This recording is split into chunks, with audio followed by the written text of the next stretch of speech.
Hello అందరికీ welcome back to my channel Salma Nabi natural talks. ఇవాళ నేను ఒక మంచి రెసిపీ తోటి మళ్ళీ మీ ముందుకు వచ్చేసాను. ఆ రెసిపీ ఏంటంటే ఈసారి స్వీట్ ఐటమ్ తోటి వచ్చా.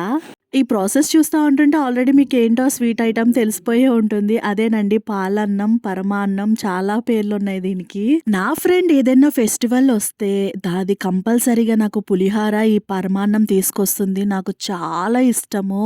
పరమాన్నం అనేది నాకు one of the best tastiest dish. నాకు చాలా అంటే చాలా ఇష్టం ఈ పరమాన్నము. అందుకే మా ఫ్రెండ్ అడిగి ఈ రెసిపీ ఎలా చేయాలో తెలుసుకొని నేను మీకు చేసేస్తున్నాను.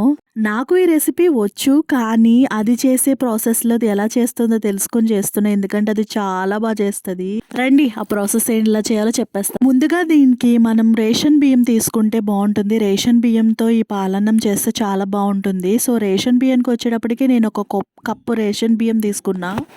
ఆ కప్పు రేషన్ బియ్యాన్ని కడిగి వాష్ చేసి కాసేపు నీళ్ళు పోసి నానబెట్టుకోవాలి. నానబెట్టుకుని గ్యాస్ ఆన్ చేసుకుని ఒక బాణీ పెట్టుకోవాలి.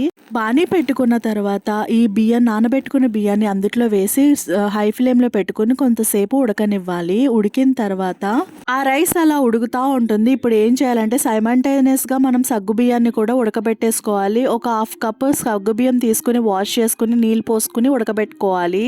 ఈ రైస్ ఉడుకుతా ఉంది కదా, ఇప్పుడు నేను ఒక 2 కప్స్ మిల్క్ అనేది దీంట్లో యాడ్ చేసి ఉడకబెడుతున్నాను. రైస్ పాలతో ఉడికితే చాలా టేస్టీగా ఉంటుంది. అందుకనే నేను 2 కప్స్ పాలు వేసి మంచిగా ఉడకబెట్టేస్తున్నాను రైస్ని. ఈలోపు మనం ఏం చేయాలంటే బెల్లాన్ని పాకం సిరప్ చేసుకోవాలి. నేను ఒక కప్పు రైస్కి నేను ఇక్కడ తీసుకున్న బెల్లం వచ్చేటప్పటికి 1/2 kg బెల్లం తీసుకున్నాను. ఆ బెల్లాన్ని ముక్కల కింద కొట్టి ఒక గిన్నెలో వేసుకుని 1/2 కప్పు వాటర్ యాడ్ చేసుకుని గ్యాస్ మీద పెట్టుకుని సిరప్ కింద చేసేసుకోవాలి. కొంతమంది బెల్లాన్ని తురుముకుని డైరెక్ట్గా యాడ్ చేసుకుంటారు. కొంచెం బెల్లం కరగకుండా ఉండలు కింద ఉంటుంది. అలాగే బెల్లంలో చాలా చెత్త ఎక్కువగా ఉంటుంది కాబట్టి ఈ ప్రాసెస్లో సిరప్ చేసుకుని వడగట్టుకుని వేసుకుంటే బెస్ట్. బెల్లం సిరప్ అనేది రెడీ అయిపోయిన తర్వాత మన రైస్ అనేది మెత్తగా ఉడికిపోయింది. ఇప్పుడు మన ఈ బెల్లం సిరప్ని వడగట్టుకుని ఆ రైస్లోకి యాడ్ చేసేసుకుని ఒక్కసారి మంచిగా మిక్స్ చేసుకుంటే సరిపోతుంది. బెల్లం సిరప్ కూడా వేసేసిన తర్వాత మంచిగా ఒక్కసారి బాగా మిక్స్ చేసుకున్న తర్వాత దీంట్లోకి 2 యాలకులను దంచుకుని దాంట్లో వేసేసుకోవాలి. మెయిన్గా వచ్చేటప్పటికి నాకు ఈ పరమాన్నం అనేది ముద్దలాగా ఉండకుండా ఇలా కొంచెం వాటరీగానే ఉంటేనే నాకు చాలా ఇష్టము. అంటే కొంచెం ఇప్పుడు వాటరీగా ఉన్నా తర్వాత మనం తినేటప్పటికి అది గట్టి పడిపోతుంది. ఓకే, ఇప్పుడు మనం డ్రై ఫ్రూట్స్ని కూడా ఫ్రై చేసుకుందాం. గ్యాస్ ఆన్ చేసుకుని ఒక బాణీ పెట్టుకుని దాంట్లో గీ వేసుకోవాలి. గీ వేసుకుని పరమాన్నంలో వేస్తే చాలా టేస్ట్ ఉంటుంది. గీ వేసుకున్న తర్వాత గీ అనేది మంచిగా వేడెక్కిన తర్వాత మీకు కావాల్సిన డ్రై ఫ్రూట్స్ అన్నీ వేసుకోవచ్చు. నేను ఇక్కడికి వచ్చేటప్పటికి జీడిపప్పు, బాదం పప్పు వేసుకుంటున్నాను.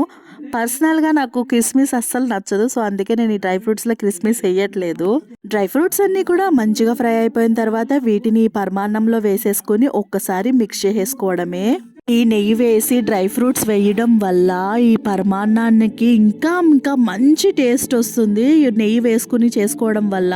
నేను ఇంకొకటి చెప్పడం మర్చిపోయాను. సగ్గుబియ్యం ఉడకబెట్టుకున్నాను అన్నాను కదా, బెల్లం పాకం వేసుకున్న తర్వాత సగ్గుబియ్యాన్ని కూడా వేసేసాను, కానీ అది షార్ట్ మిస్ అయిపోయింది. టేస్టీ పరమాన్నం రెడీ. ప్లీజ్ సబ్స్క్రైబ్ చేసుకోండి వీడియో నచ్చితే.